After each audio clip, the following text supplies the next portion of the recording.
갑자기 말이 줄어들고 연락이 뜸해졌어요. 많은 분들이 이별의 전조를 뒤늦게 깨닫고 상처받습니다. 사실 이별은 거창한 말보다 무심한 한마디에서 시작됩니다.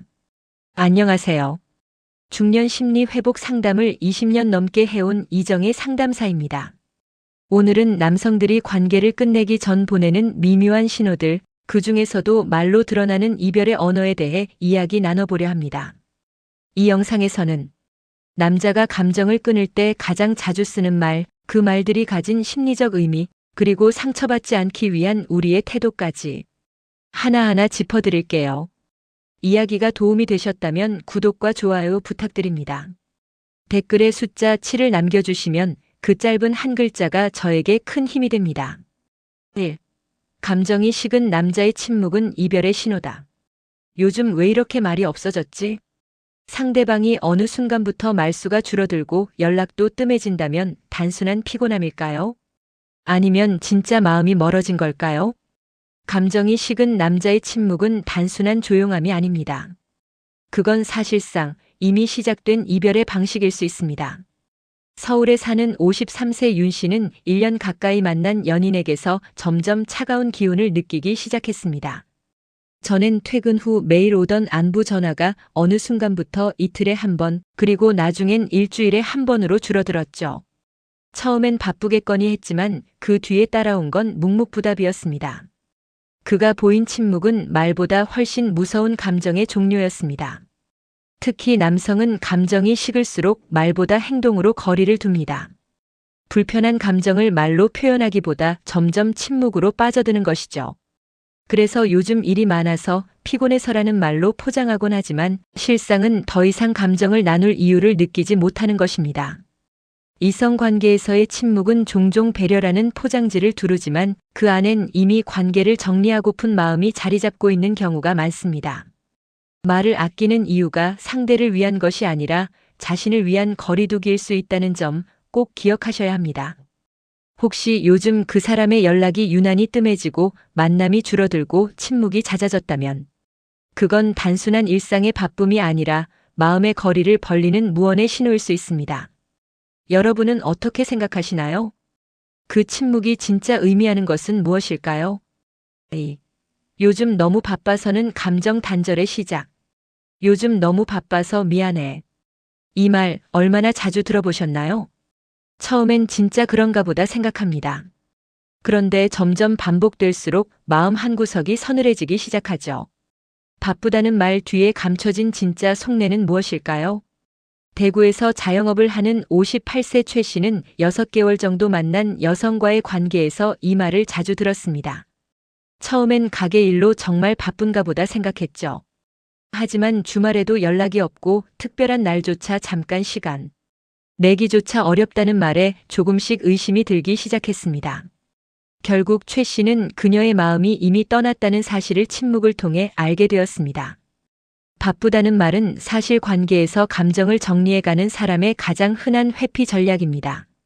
진심으로 좋아하는 사람 앞에서는 바빠도 시간을 만듭니다.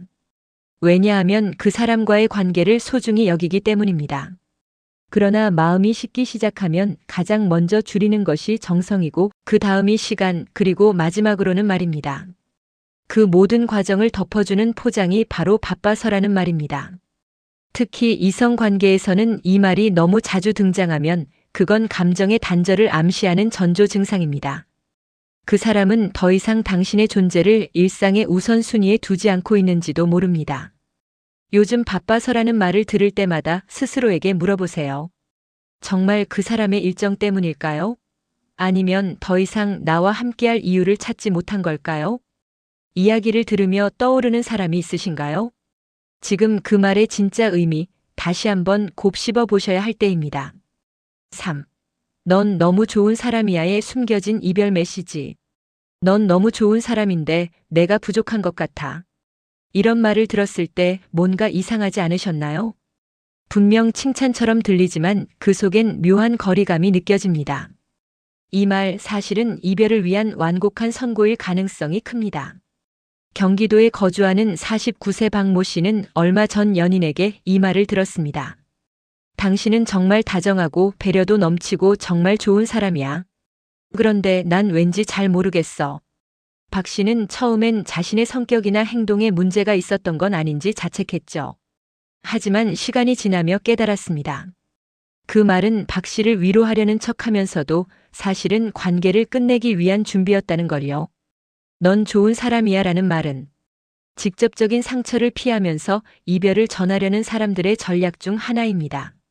말 그대로 상대방의 잘못이 아니라는 걸 강조하면서 본인은 죄책감을 줄이고 싶은 것이죠. 이성관계에서 이런 말은 종종 더 이상 감정이 없다는 표현을 감추는 용도로 쓰입니다. 특히 상대를 나쁜 사람으로 만들고 싶지 않을 때 혹은 죄책감을 피하고 싶을 때 자주 등장하죠.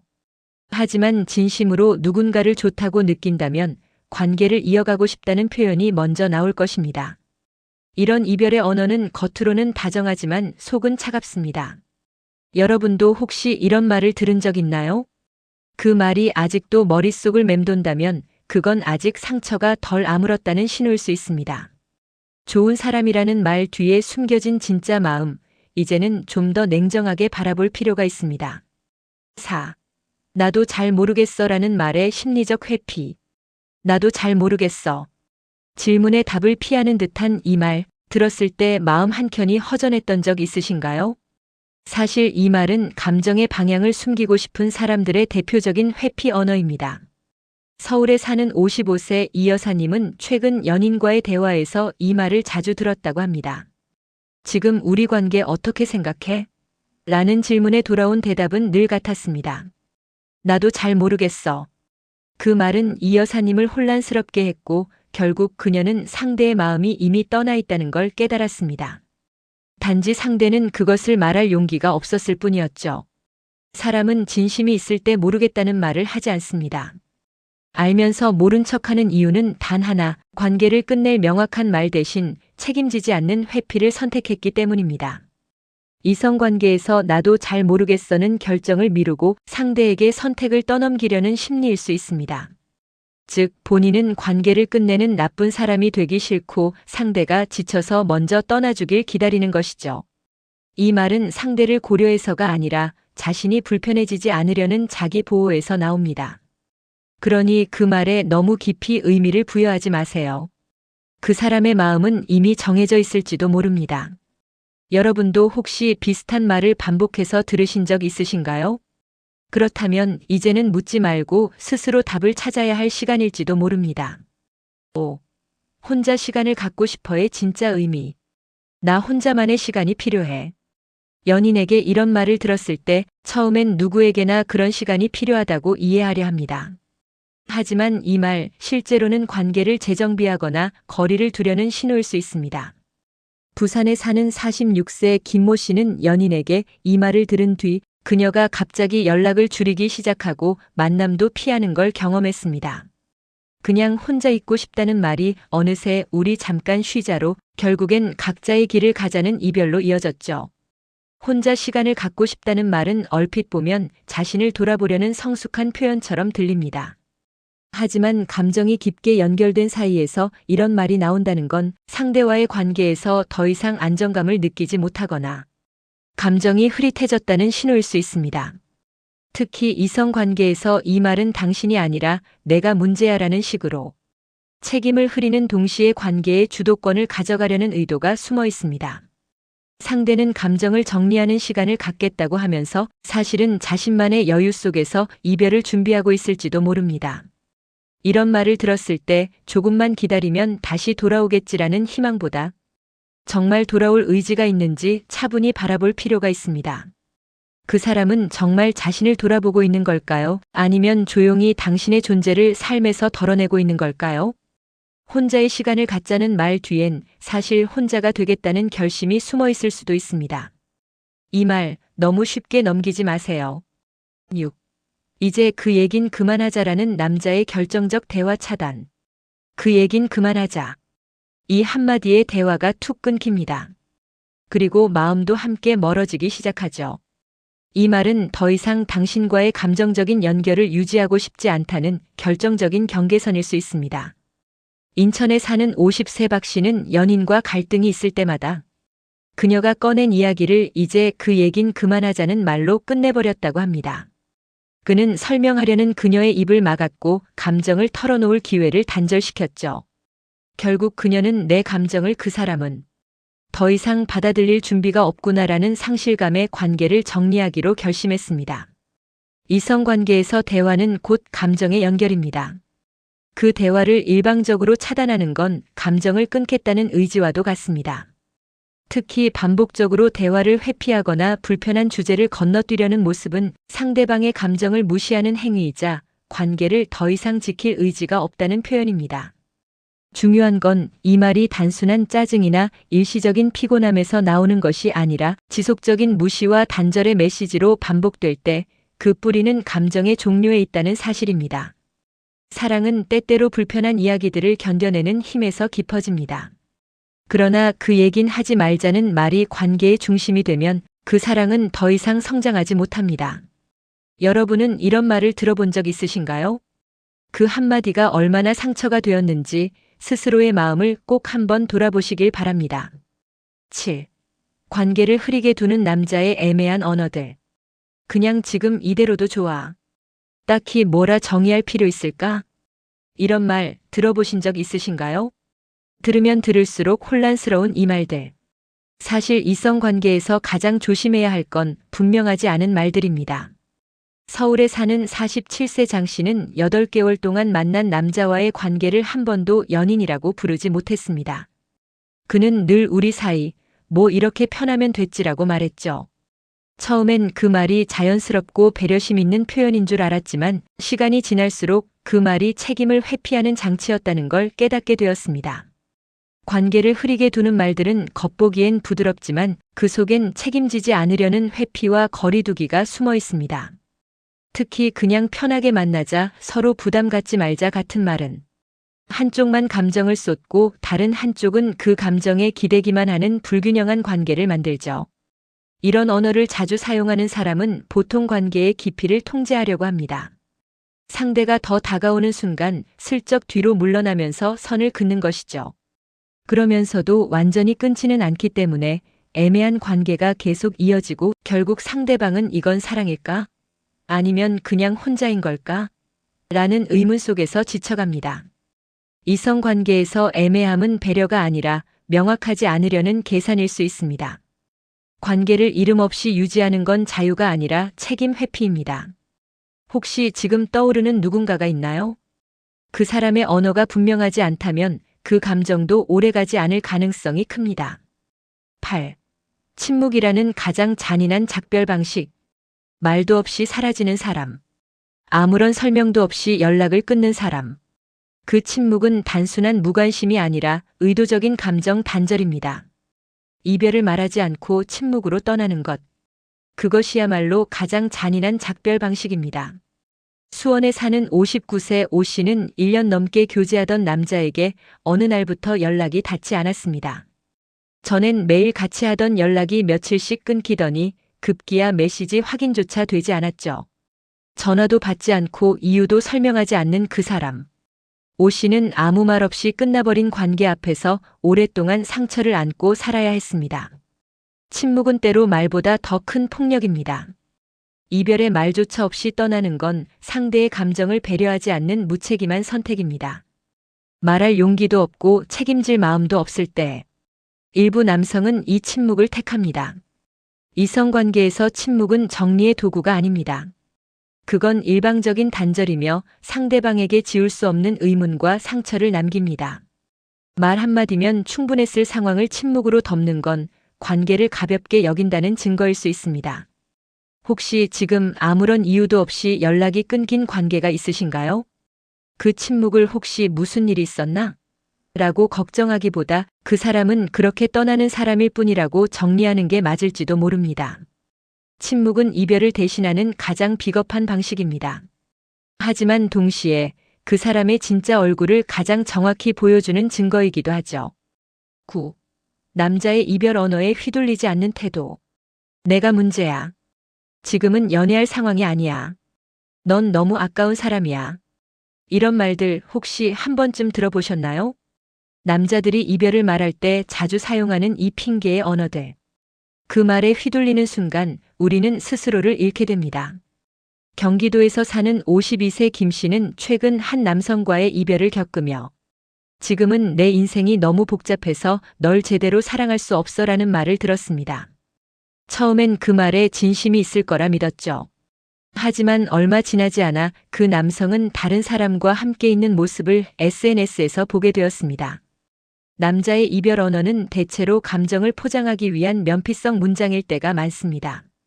직접적인 상처를 주지 않기 위해, 자신을 나쁜 사람으로 만들지 않기 위해, 혹은 상대가 먼저 포기하게 만들기 위해 만들어진 말들이죠. 넌 좋은 사람이라 더 미안해. 내가 널 감당하기엔 부족해. 이런 말들은 상대를 위하는 척하지만 사실은 회피와 거리두기의 또 다른 방식일 뿐입니다. 이성관계에서 중요한 건 상대의 말보다 그 말 뒤에 있는 행동입니다. 말로는 미안하다면서 행동으로는 이미 멀어진 사람. 그 사람의 언어에 휘둘리는 대신 그 말이 나를 무너뜨리지 않도록 스스로를 다잡는 것이 필요합니다.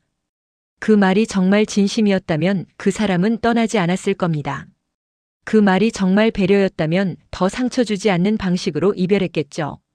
이제는 말보다 나 자신을 믿으세요. 그 어떤 포장된 말보다 여러분의 직감이 진실에 더 가깝습니다. 10. 나 자신을 지키는 관계의 끝맺음 방식. 사랑이 끝날 때 가장 중요한 건 상대가 나에게 어떻게 했는가보다 내가 나 자신을 어떻게 지켰는가입니다. 이별은 슬픔이지만 동시에 자기 존엄을 지키는 선택의 순간이기도 하죠. 부산에 사는 54세 유 씨는 연인과의 관계에서 늘 양보만 했습니다. 그가 늦게 연락해도 약속을 어겨도 늘 이해하려 애썼죠. 하지만 결국 돌아온 건 이별 통보였습니다. 유 씨는 처음엔 자신이 부족했나 자책했지만 곧 깨달았습니다. 그 관계에서 자신을 지키지 못한 것이 더 큰 문제였다는 걸요. 관계에서 자주 참는 사람, 더 많이 사랑한 사람이 상처받는 일이 많습니다. 그러나 진짜 문제는 상대가 아니라 그 상처를 감내하면서도 놓지 못한 나 자신일지도 모릅니다. 이별의 순간 가장 먼저 해야 할 건 상대의 이유를 해석하는 게 아니라 그 관계에서 나 자신이 얼마나 소중하게 다뤄졌는지를 돌아보는 것입니다. 아무리 사랑했어도 나를 무너뜨리는 관계는 떠나는 게 맞습니다. 사랑이든 우정이든 그 안에서 나 자신이 점점 작아지고 있다면 그건 이미 끝내야 할 신호입니다. 관계를 끝맺는다는 건 단순한 이별이 아니라 나를 위한 선택입니다. 누군가를 떠나보내는 일이 아플지라도 그 선택이 나를 더 단단하게 만든다면 그건 더 이상 실패가 아닌 성장입니다. 여러분도 지금 어떤 관계 앞에서 고민 중이신가요? 그 관계는 당신을 지켜주고 있나요? 아니면 지치게 만들고 있나요? 이제는 누군가를 붙잡는 것보다 나 자신을 지키는 방식으로 끝맺을 용기를 내야 할 때입니다. 이야기를 마무리하며 먼저 이렇게 말씀드리고 싶습니다. 우리는 사랑을 하고 관계 속에서 행복을 꿈꾸지만 정작 놓치기 쉬운 것은 나 자신입니다. 지금까지 살펴본 이별의 언어들, 침묵, 회피, 애매함은 결국 당신이 나 자신을 놓아버리면 더 깊이 스며듭니다. 그러니 사랑보다 중요한 건 나 자신을 지키는 힘입니다. 관계의 끝맺음은 단순히 누군가를 떠나는 것이 아니라 나를 지키는 결단입니다. 아무리 사랑했든 내가 무너지는 관계라면 그건 지켜야 할 사랑이 아니라 버려야 할 신호입니다.